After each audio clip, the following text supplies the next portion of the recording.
ওসমান হাদির মরদেহ আসবে সন্ধ্যায়। হত্যার বিচারের দাবিতে উত্তাল রাজধানী সহ সারা দেশ। শাহবাগে চলছে বিক্ষোভ।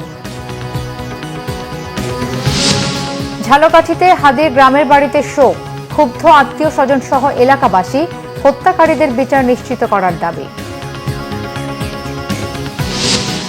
মব সন্ত্রাসের শিকার প্রথম আলো ডেইলি স্টার। ৩২ নম্বরে ফের ভাঙচুর, রক্ষা পায়নি ছায়ানট।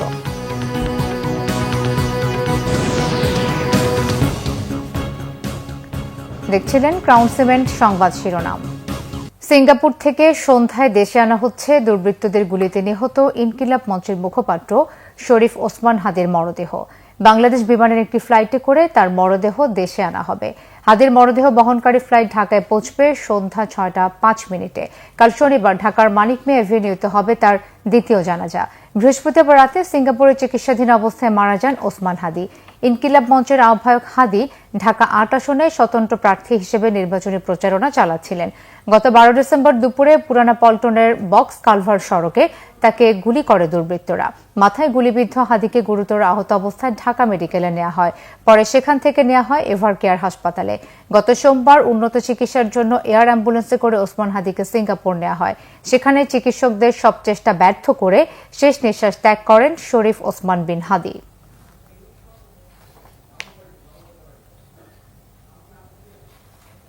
ঝালকাঠির নলছিটি উপজেলার সন্তান ইনকিলাব মঞ্চের আহ্বায়ক শরীফ ওসমান বিন হাদির মৃত্যুর খবরে শোকের ছায়া নেমে এসেছে গ্রামের বাড়ি ঝালকাঠির নলছিটির খাসমহল এলাকায়। তার বাড়িতে ভিড় করেছেন আত্মীয় স্বজন, অনুসারী, বন্ধু ও পাড়া প্রতিবেশীরা। এ সময় উপস্থিত অনেকেই হাদির সঙ্গে কাটানো স্মৃতি স্মরণ করে আবেগ আপ্লুত হয়ে পড়েন। ওসমান হাদির স্মৃতিচারণ করতে গিয়ে কান্নায় ভেঙে পড়েন অনেকেই। হাদিকে যারা গুলি করে হত্যা করেছে তাদের দ্রুত আইনের আওতায় এনে দৃষ্টান্তমূলক শাস্তি নিশ্চিতের দাবি জানান তারা।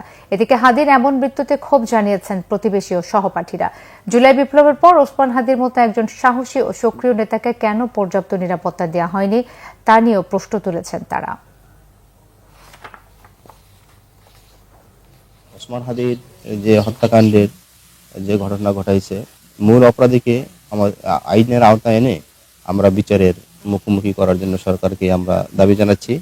যতক্ষণ পর্যন্ত এই হাদির বিচার করা না হবে, ওসমান হাদির হত্যাকারীকে বিচার করা না হবে, ততক্ষণ পর্যন্ত আমরা কোনোভাবেই থামবো না। আমাদের কোনোভাবেই সান্ত্বনা দেওয়ার মতো না। কারণ আমরা যে হাদিকে হারাইছি, এই হাদি এই ৫৫ বছরও কোনোদিন জন্ম নেয় নাই, আর ৫৫ বছর পরও জন্ম নেবে কিনা জাতির কাছে আমরা প্রশ্ন রাখলাম যে আসলে এর মতো হাদি আর হবে কিনা।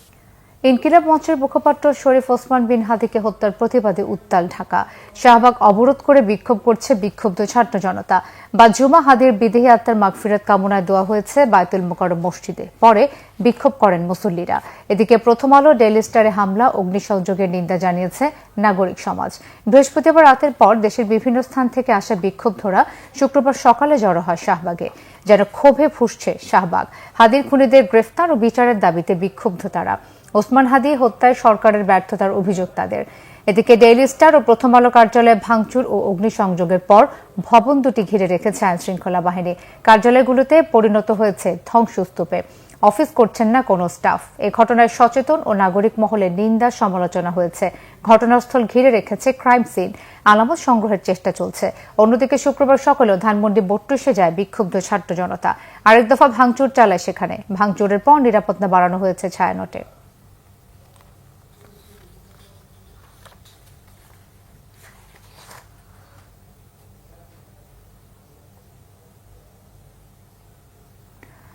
দর্শক, সন্ধ্যায় সিঙ্গাপুর থেকে দেশে এসে পৌঁছবে শহীদ ওসমান হাদির মরদেহ। এই মুহূর্তে বিমানবন্দরে আছেন সহকর্মী মামুন আবদুল্লাহ। সরাসরি যুক্ত হচ্ছে তার সঙ্গে। মামুন, হাদির মরদেহ ঠিক কখন এসে পৌঁছবে আর বিমানবন্দর এলাকার সার্বিক পরিস্থিতি আমাদের জানাবেন। মিথিলা, আপনার মাধ্যমে দর্শকদেরকে জানাতে চাই যে আপনার শরীফ ওসমান হাদির মরদেহ আসলে চাঙ্গি এয়ারপোর্ট থেকে ঠিক ৩টা ৫ মিনিটে সিঙ্গাপুর টাইমে সেখানে তাকে তোলা হয়েছে এবং একই সাথে আপনি জানেন যে বাংলাদেশে ৬টা এসে পৌঁছাবে বলে আমরা জানতে পেরেছি। এবং আপনি জানেন যে মূলত তাকে গত সোমবারে সিঙ্গাপুরে নেওয়া হয় উন্নত চিকিৎসার জন্য এবং গত শুক্রবারে তার মাথায় গুলি লাগে। তাকে প্রথমে ঢাকা মেডিকেলে অপারেশনের পরে এভারকেয়ার হসপিটালে নেওয়া হয়। সেখান থেকে মূলত তাকে সিঙ্গাপুর হসপিটালে নেওয়া হয়, সিঙ্গাপুর জেনারেল হসপিটালে, এবং গতকালকে সন্ধ্যার সময় তার মৃত ঘোষণা করা হয় তাকে। আপনি জানেন যে ওসমান হাদির এই মরদেহ আসলে ঠিক 6টার পরপরই আসার কথা রয়েছে, এবং এখান থেকে তাকে বহন করা যে অ্যাম্বুলেন্স, সে অ্যাম্বুলেন্সটি চলে যাবে ঢাকা বিশ্ববিদ্যালয়ের কেন্দ্রীয় মসজিদে, এবং সেখানে সর্বসাধারণের জন্য তাকে দেখার জন্য উন্মুক্ত করে দেওয়া হবে, এবং আগামীকালকে তার মূলত তার জানাজা দেওয়া হবে। আপনি জানেন যে ইনসাফের কথা বলতেন হাদি, আপনি জানেন যে সত্য এবং ন্যায়ের কথা বলছেন, এবং তিনি সুন্দর বাংলাদেশ বিনির্মাণের জন্য মূলত কথা বলতেন, এবং বাংলাদেশের যে সার্বভৌমত্ব এবং স্বাধীনতা যে অটুট রাখার জন্য তিনি অকুতভয় প্রাণ ছিলেন। ইতিমধ্যে আপনি জানেন যে গতকালকে প্রধান উপদেষ্টা রাষ্ট্রীয় শোক ঘোষণা করেছেন তিনি তার একটি জাতির উদ্দেশ্যে দেওয়া ভাষণে, এবং একই সাথে তিনি বলেছেন যে জাতীয় বীর হিসেবে আসলে হাদির যে অবদান সেটি পুরো জাতি মনে রাখবে, এবং জাতি তাকে সেভাবে সম্মান করবেন। একই সাথে আজকে দুপুরের পরে, জুমার নামাজের পরে, বিভিন্ন মসজিদে তাকে নিয়ে মোনাজাত করা হয়েছে, তার রুহের মাগফিরাত কামনা করা হয়েছে, তার শহীদি আত্মার জন্য দোয়া করা হয়েছে। একই সাথে অন্যান্য যে গির্জা, প্যাগোডা, সব স্থানেই কিন্তু তার জন্য আজকে রাষ্ট্রীয়ভাবে দোয়া পালন করা হয়েছে। আমরা যতটুকু জানতে পেরেছি ইতিমধ্যে চাঙ্গি এয়ারপোর্ট থেকে তার মরদেহ বাংলাদেশের যে লাল সবুজের পতাকা, সে লাল সবুজের পতাকা কফিনে মোড়ানো তার কফিনটি কিন্তু নিয়ে আসা হচ্ছে বাংলাদেশে, এবং একই সাথে আপনি জানেন যে এখানে ঠিক 6টা নাগাদের পরপরই তার মরদেহ আনা হবে, এবং রাস্তায় আমরা যথেষ্ট নিরাপত্তা জোরদার দেখেছি তার যে মরদেহ সেটি নিয়ে যাওয়ার জন্য, এবং শাহবাগ এবং ঢাকা বিশ্ববিদ্যালয়ের যে কেন্দ্রীয় মসজিদ সেখানে তার সতীর্থরা অপেক্ষা করছেন তাকে এক নজর দেখার জন্য। তো মিথিলা, এই ছিল আমার কাছে বিমানবন্দরের 8 নং গেট থেকে হাদির মরদেহ আসার খবরের সবশেষ। মামুন, আপনাকে ধন্যবাদ। এদিকে কয়েকজন বিচ্ছিন্ন উগ্র গোষ্ঠীর দ্বারা সংগঠিত সকল প্রকার সহিংসতার বিরুদ্ধে দৃঢ়তার সঙ্গে সতর্ক থাকার আহ্বান জানিয়েছে অন্তর্বর্তী সরকার। এক বিবৃতিতে এই আহ্বান জানানো হয়। সরকারের পক্ষ থেকে সহিংসতা, ভীতি প্রদর্শন, অগ্নিসংযোগ এবং জানমাল ধ্বংসের সকল কর্মকাণ্ডকে দৃঢ়ভাবে ও দ্ব্যর্থহীনভাবে নিন্দা জানানো হয়। এতে বলা হয়, দেশের ইতিহাসের এই সংকটময় সময়ে একটি ঐতিহাসিক গণতান্ত্রিক রূপান্তরের মধ্য দিয়ে অগ্রসর হচ্ছে। যারা বিশৃঙ্খলাকে পুঁজি হিসেবে নেয় এবং শান্তির পথকে উপেক্ষা করে, এমন অল্প কয়েকজনের কারণে এই অগ্রযাত্রা কোনোভাবেই ব্যাহত হতে দেওয়া যায় না। আসন্ন নির্বাচন ও গণভোট কেবল রাজনৈতিক অনুশীলন নয়, এগুলো একটি গুরুত্বপূর্ণ জাতীয় অঙ্গীকার। এই অঙ্গীকার অবিচ্ছেদ্যভাবে জড়িয়ে আছে সেই স্বপ্নের সঙ্গে যার জন্য শহীদ শরীফ ওসমান বিন হাদি তার জীবন উৎসর্গ করেছেন। তার আত্মত্যাগ ও স্মৃতির প্রতি সম্মান জানাতে হলে সংযম, দায়িত্বশীলতা এবং ঘৃণা প্রত্যাখ্যানের প্রতি অবিচল অঙ্গীকার প্রয়োজন বলেও স্মরণ করিয়ে দেওয়া হয় সরকারের বিবৃতিতে। সাংবাদিকদের উপর হামলা, ময়মনসিংহে এক হিন্দু ব্যক্তিকে পিটিয়ে হত্যার ঘটনায়ও নিন্দা জানানো হয়। গুটিকতক মানুষের অপচেষ্টা গণতান্ত্রিক রূপান্তরের যাত্রাকে বিঘ্নিত করতে পারবে না। হাদির প্রতি শ্রদ্ধা জানিয়ে সংযমী আচরণ ও দায়িত্বশীল ভূমিকা পালনে সবার প্রতি অন্তর্বর্তী সরকার আহ্বান জানিয়েছেন।